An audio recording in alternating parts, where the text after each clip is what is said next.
I'm going to call the March 20th, 2019 combined regional and union school committee meetings, Northborough and Southborough. I will call the regional school committee to order. Can each of the chairs call their committees for this Call Southborough to order? Okay, Northborough to order? union? Oh, and the union. Okay, all right, so you got all four called to order. So first of all, I'd like to welcome, we have Colin Kerrigan in our audience, who is working towards his Eagle Scout, and he's coming to this for his, this is your government service or government community service, part of the goal of the process, and he's a junior at Algonquin, so welcome.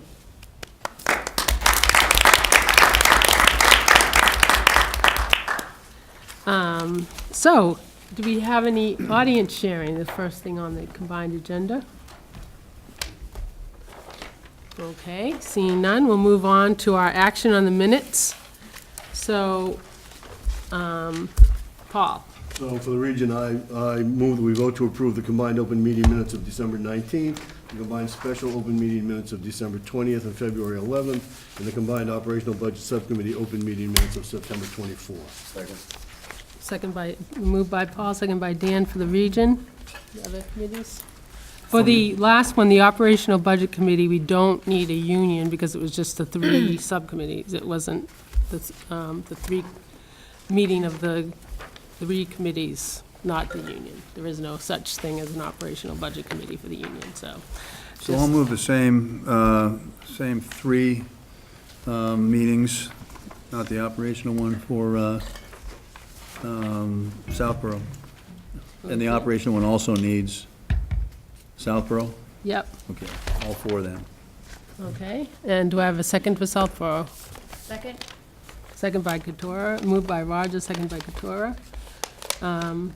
Northborough, I move for the same three combines, open meeting minutes, special open meeting minutes for December and February for Northborough. And the operational. And I have to do operational, Right. yes. And also the combined operational meeting minutes for September 24th. okay. Second for Northborough? I'll second. Second by, moved by Laura and seconded by Susan. And the union, I'll move for the union for for the Three. first three. the three. Second for the union, Second. okay, moved by Paul, and seconded by Roger. Okay, any discussion, corrections for any of these minutes? Okay, seeing none, all those in favor of accepting the minutes? Okay, I see that's unanimous. All right. The next one is for voting to accept and release the combined executive session minutes of February 11th. Paul? So I move that for the region. Second. Okay, moved by Paul, seconded by Dan. Southborough? I'll move for Southborough. Moved by Katura, Second. second. Second. Second by Roger. Moved Northborough. I'll move for Northborough. Moved by Susan, second.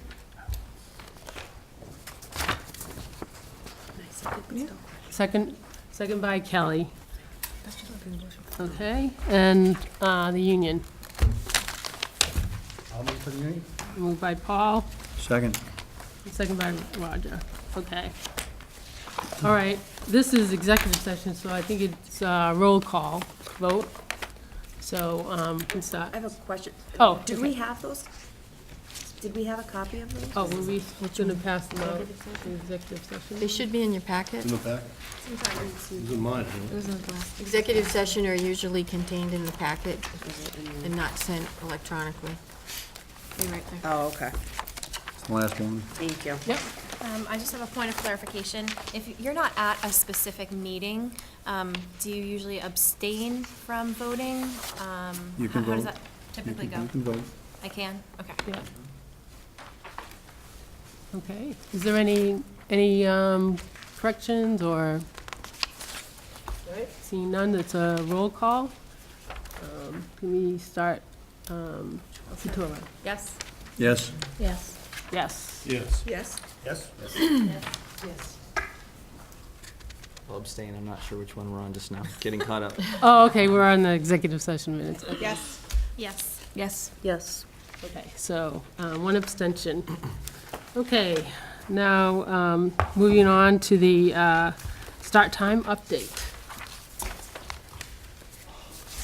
Somewhere in that giant folder of distributed information in front of you, you will have a copy of preliminary findings that just came our way on Monday. It's a fairly extensive document, but we will be making reference to it as part of the start time update, and I think we're doing a co-sharing of this update, as Kathleen Polechko is also the appointed liaison to the start time task force. So in October, we actually took up the conversation of school start time in September of this year and continued with an unscheduled combined, but then scheduled combined meeting in October, at which time we determined, with the input of the combined committee, that we would continue to rigorously pursue the exploration of changing start times, and that has been a fairly good-sized range over the last 3 or 4 years in terms of what that would look like in terms of later start time, earlier start time for some schools. And at the October meeting, the committee did authorize us to move forward with the hiring of a transportation consultant, which we, in fact, were able to do. We have someone who's well-versed in the issue of school start time, school business, school bus consultants, SBC, and they participated in the transportation consultant bid process. Thanks to Jim Joliker as well for providing assistance in this work, and they've begun. It had been our hope that we would have had all the findings by March 20th, and we're pretty close to that date. The findings that are in front of you this evening are very much preliminary findings.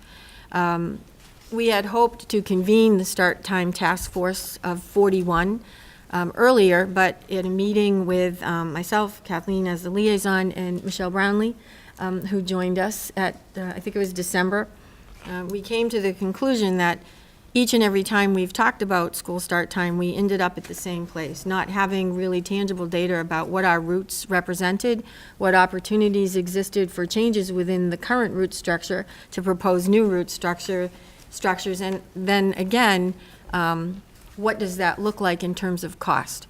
And so that is the initial work that our consultant has undertaken and was given very broad brushstrokes in terms of the charge in looking at this issue, which included not sharing too much about the conversations we have had over the years, but rather giving them an opportunity just to dig deeply into data.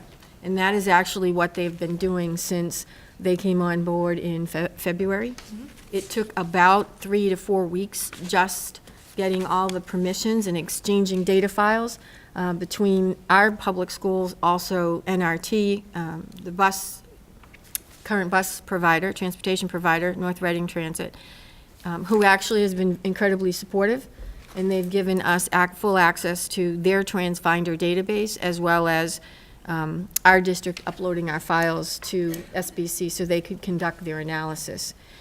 If you haven't had much of an opportunity to review the information, as it really did just come our way, we did share that we wanted to back into this data as much as possible by having some initial findings. And all through this document, you'll see references to the fact that this is very much preliminary data.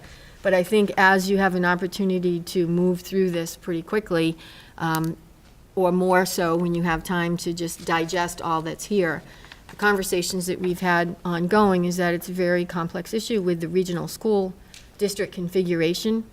And I think the data that they've been able to extract from the databases that they have been provided access to really does underscore that. I think they've really done an excellent job of assessing our current route structure, gathering a better understanding of the number of buses that are on the road, the time constraints between bus pickup and drop-offs, and they've really just begun. So they've assured us that they need about 2 more weeks to continue, they call it cleansing the data, really taking a look at where there might be efficiencies in the current routing that would allow for opportunities for change in times. But also, they've moved forward with just preliminary data and proposed some alternative schedules. And they've cost-factored those alternative schedules out in the proposal that you see in front of you this evening. Again, this is very preliminary findings, but I think it's encouraging, as we look through this information, to see how thoroughly they are looking at opportunities for us to consider. We also discussed in October that we would need a year to revisit, but also to implement any change, just so that any change that might be impacted at any particular grade level would have a time to implement, and to also factor in any considerations that they might have due to a proposed change that we don't or may not be aware of. I think we are on schedule with our original timeline. We are going to convene, now that we have some tangible data that has been reviewed by this consultant. We have a good place to start, because it is a thorough analysis of times and routes and numbers and cost factors, to convene the start time task force. We do have membership, but I would suggest to expedite this, that if we have 1 or more parents who'd like to participate as an audience while we're having the discussions, that we hold these as open meetings, and that would allow for an audience to at least hear the conversation, and maybe even afford some opportunities for questions. And that would make good sense. So the doodle poll, which we affectionately use for scheduling, will be sent out by next Monday to convene our first meeting.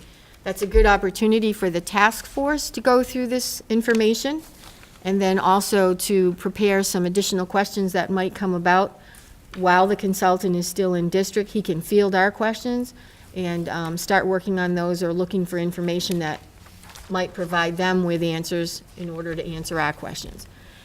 With that in mind, it is anticipated that with their results, their final results coming within 2 weeks, that the task force could reasonably meet 2 or 3 times before we may present some proposed recommendations to school committee.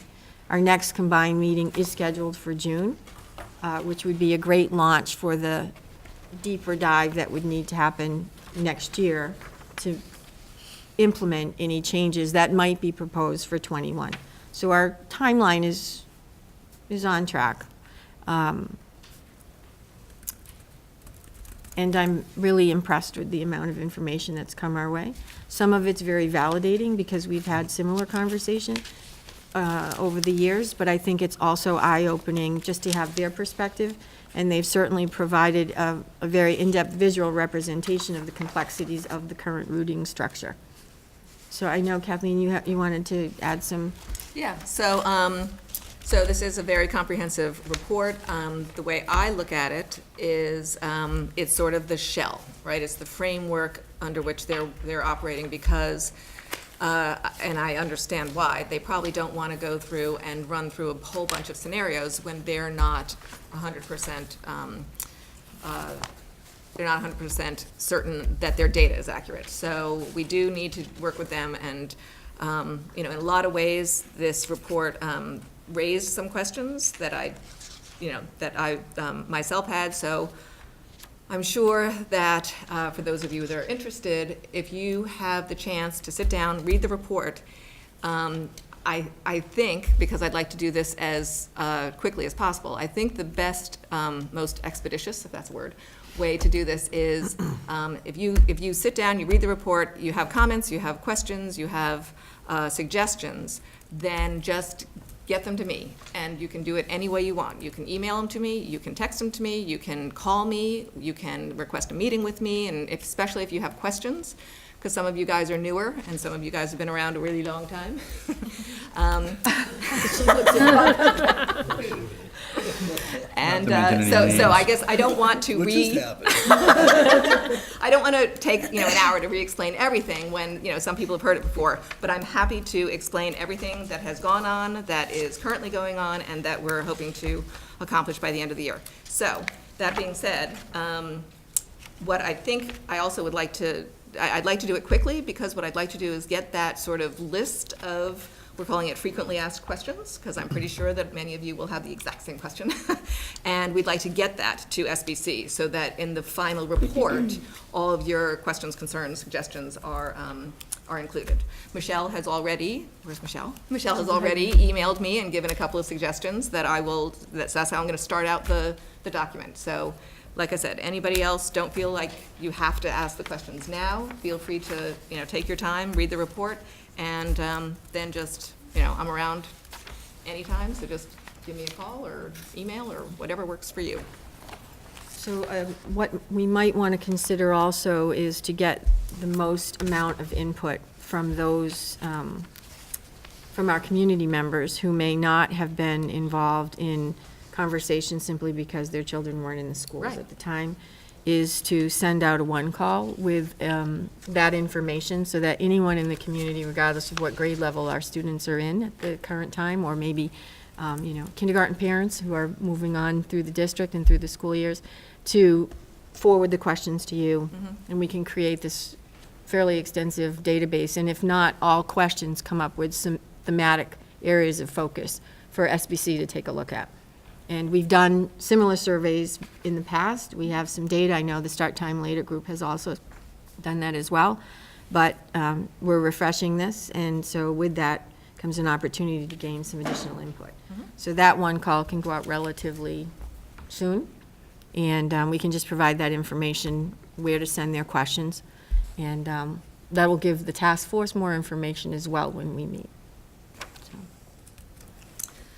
Yeah, so, and we talked about making this document available to the general public, but the more I look at it, the more I'm concerned, because there's just some wrong numbers in it.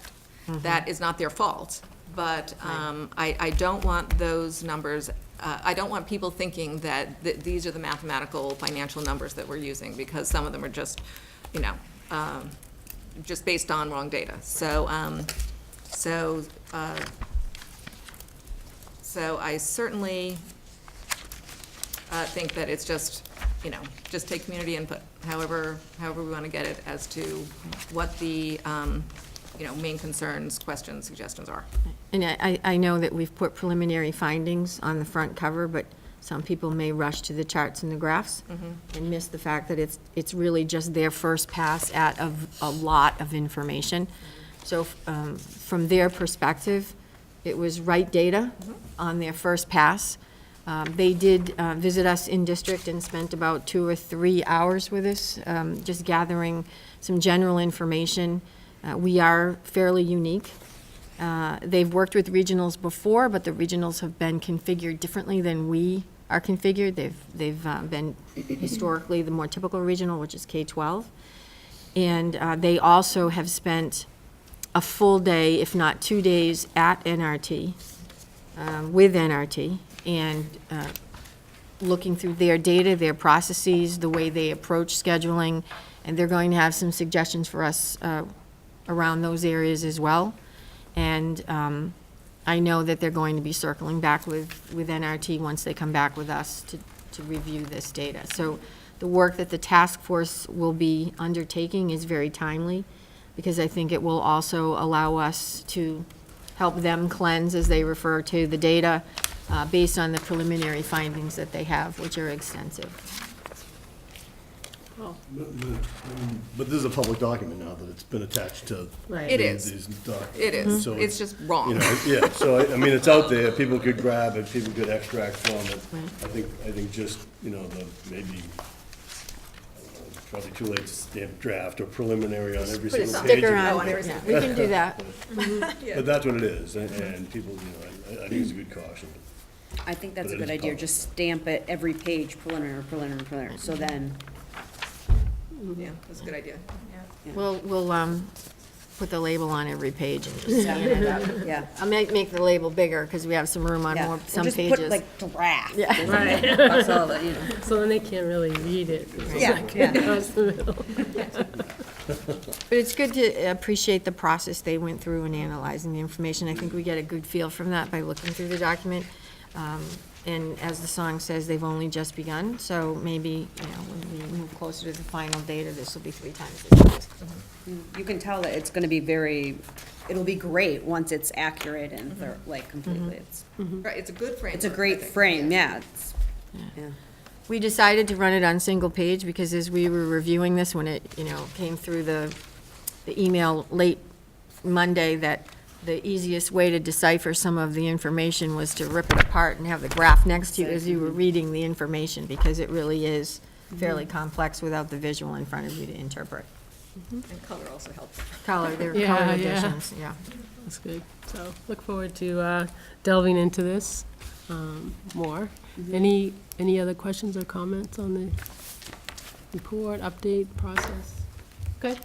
I would like to thank Michelle. I know she said she would be available as sort of a consultant, and we consulted her immediately when we had our first meeting. So she's been very much engaged and sharing information as it comes about. We did say that we wanted to refresh the website as well, so if there's new information that we need to upload that's helpful, then we'd like to have that as well.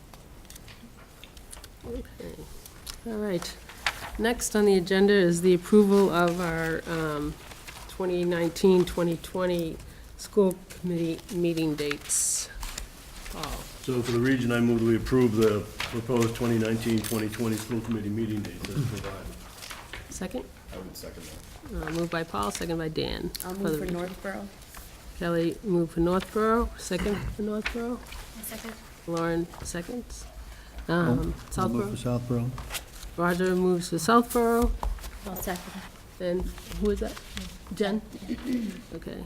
And the Union. The Union. I'll move for the union. Paul moves for the Union, Second.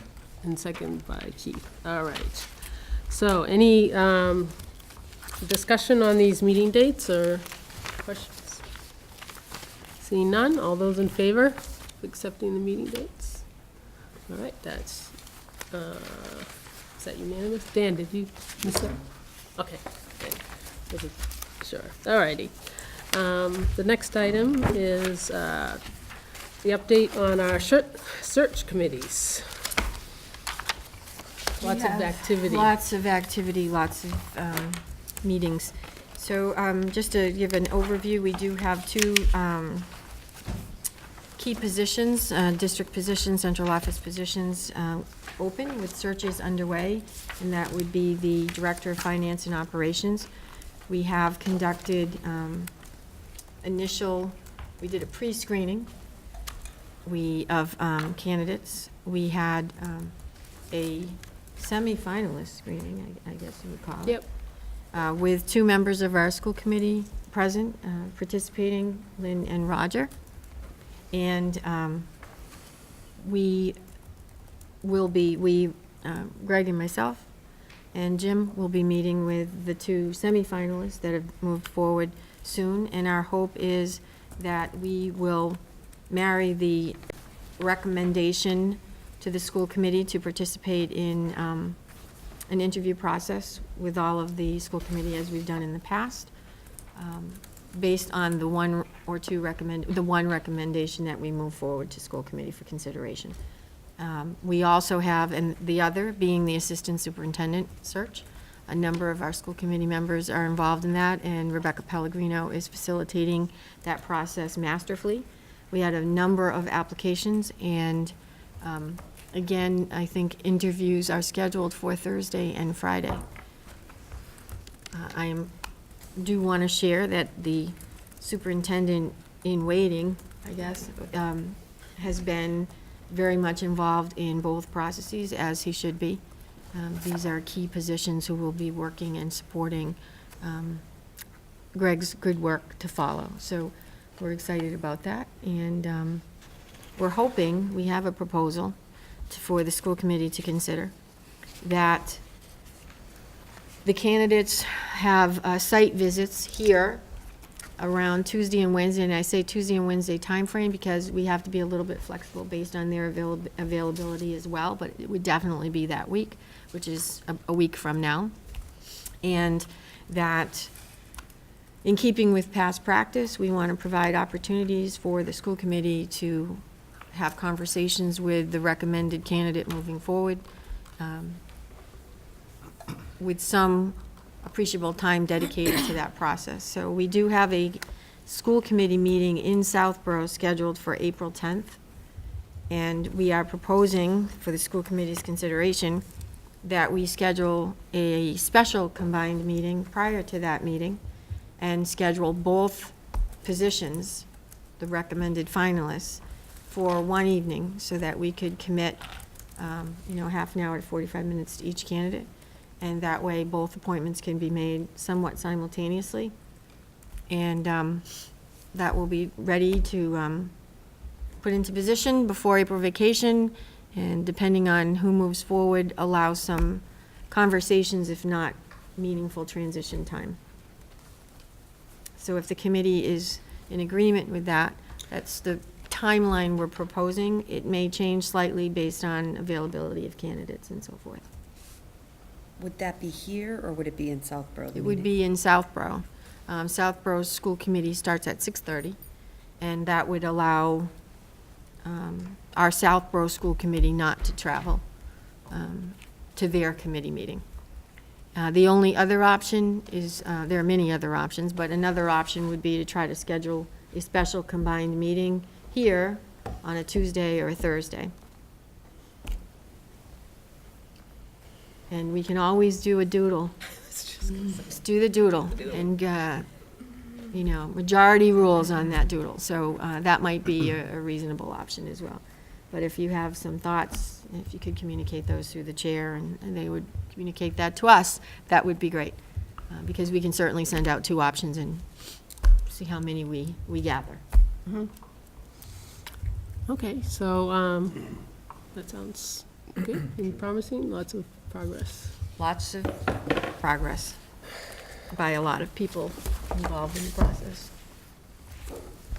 All right, so the next item on the agenda is policy development. So we have second readings on our G160 staff responsible use, the I-200 second student responsible use policy, and G170, a new policy of employee social media. So these are second reads. Have we gotten any comments or changes in those policies? Any more action since the last time, activity? Christine? No. No. See, I told you. I warned her. I said, I'm a little off balance here, so make sure if I zone out, you So let me no. know. No, Greg?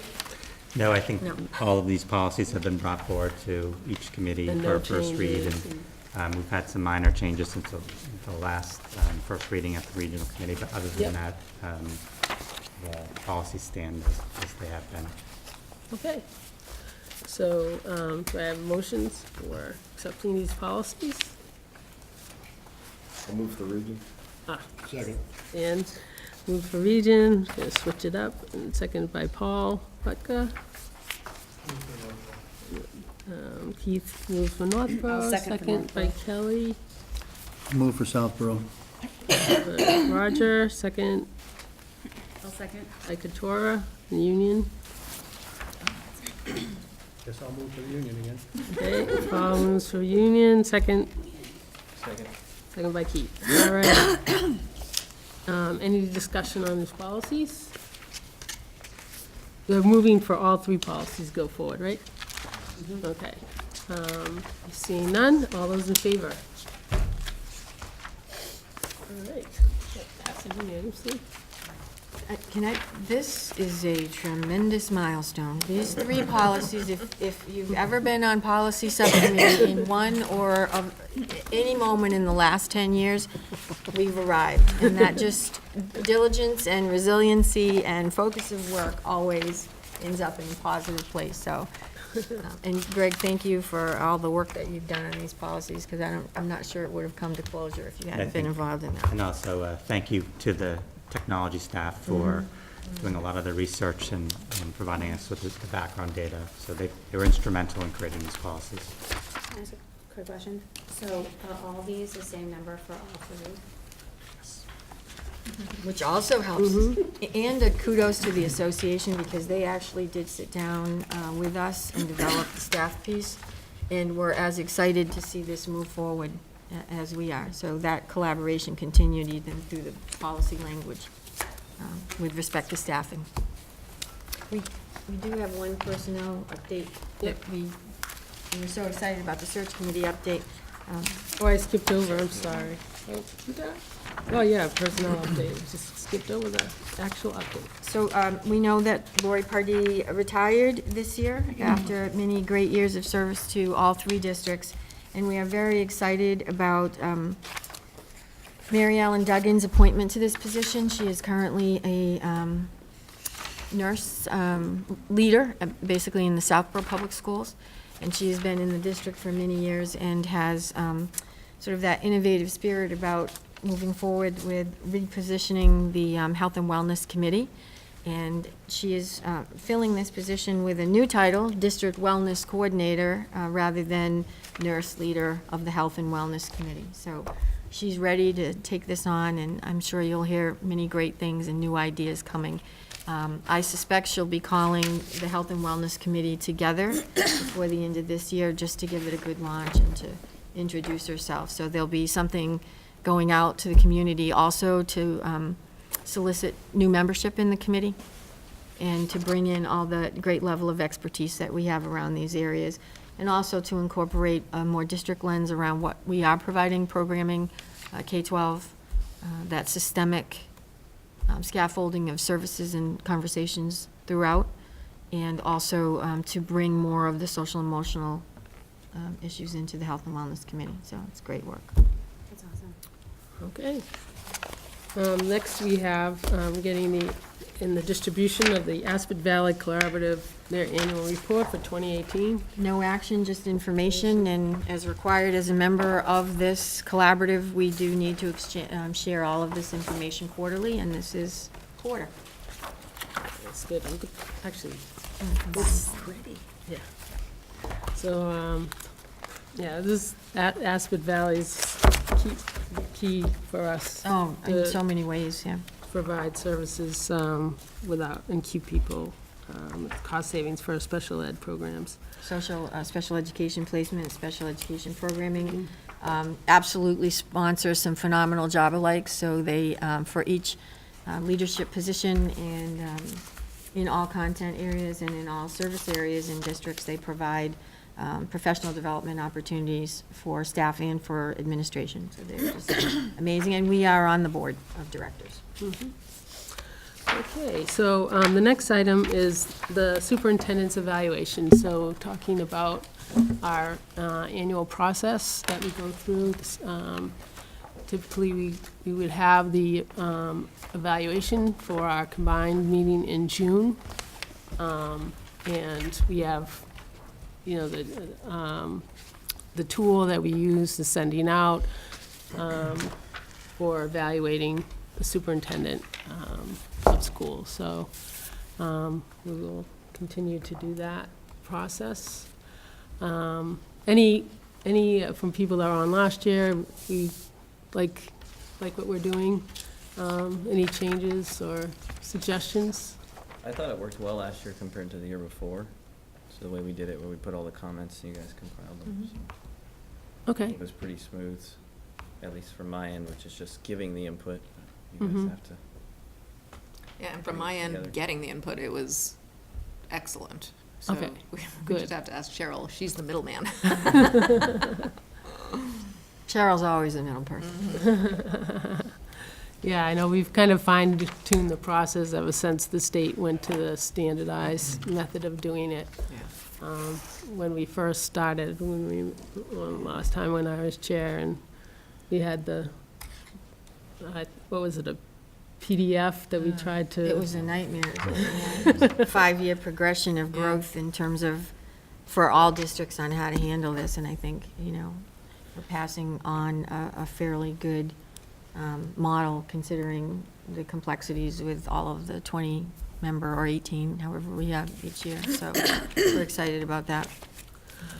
So just to review on the process, so we would send out the tool, which would also have, you know, Christine's goals, her progress on the goals, as well as the regular, I mean, you know the right word, I'm just, Indicators and standards. indicators and standards.